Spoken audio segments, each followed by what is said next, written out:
When I was a young boy, I could see that there was some friction between my parents and him. We were very fortunate, with good parents, solid background, good relatives. When I was about 4 or 5 is when I really noticed a change. He was having problems in school, and being a 5, 6, 7-year-old, I just noticed something wasn't right.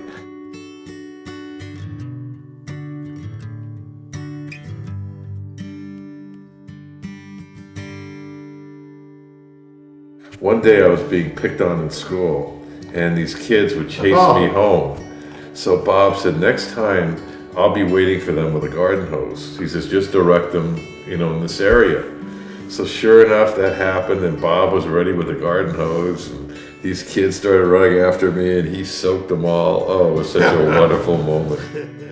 It was a very tough adjustment, especially my father, who tried everything he could in New York to find a way to give him relief, whether that be mental hospitals, psychiatrists, therapists. But I think his teen years were trying to find his place, and I think he had a rough time because, he had a tough time relating to other people. He really didn't have very many friendships that were lasting. And I think he became more and more of a loner as time went on. Hey, tell him why you carry the umbrella.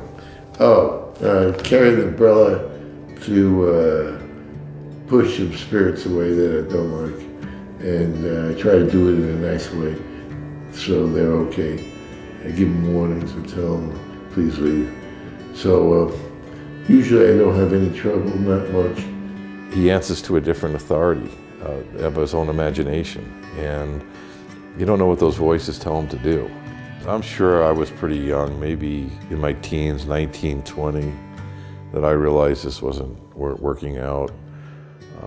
It was so hard on my parents because no matter what they did, they weren't right. They couldn't redirect his course. But their alternative was what? That he live on his own, and in time, that's what we tried to do. Was he would lived in apartments, and then later on in assisted living, and then luckily we found Heritage Lane. And that really was a big transition from me being a caregiver to a brother. He lived before here in an assisted living facility, a standard assisted living. A group home, there was probably 12 residents there. There was 2 caregivers. And when he chose to get off his medication, there was really nothing that they could do. So he would just break down and get out of control, and it got to a point where he was affecting the living conditions of others. I could put him in an assisted living where he wasn't getting enough care, or I could put him in a memory lockdown unit which was overdosed, and he didn't deserve that life. And you were the perfect medium. Knowing he's cared for, knowing you're aware of his disorder, and you do it in a loving, respectful way is so relieving to our family. From our past experiences, we didn't often have that luxury, and I call it that because it really is. Knowing we can go to sleep knowing that he's okay. And no matter where he is in his cycle of psychosis, we know he's safe and he's cared for. And I know he's genuinely loved here. And that is the greatest resource that you provide. It's such an intangible that I hope people really get to hear, because that peace of mind, that sense of freedom, that it's okay, you can live your life, you don't have to feel guilty, you don't have to worry.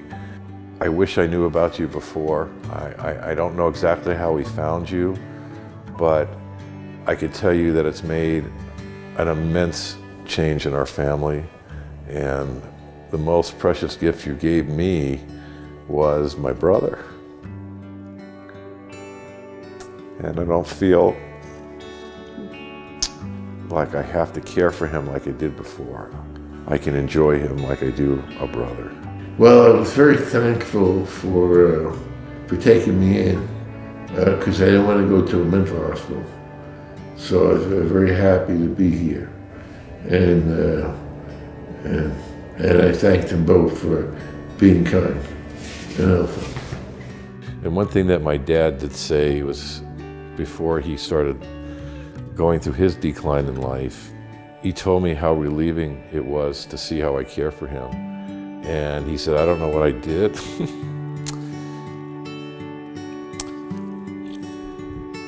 But it gives me great peace to know that you sincerely love him as you do. They love me unconditionally. I'm trying to do the same.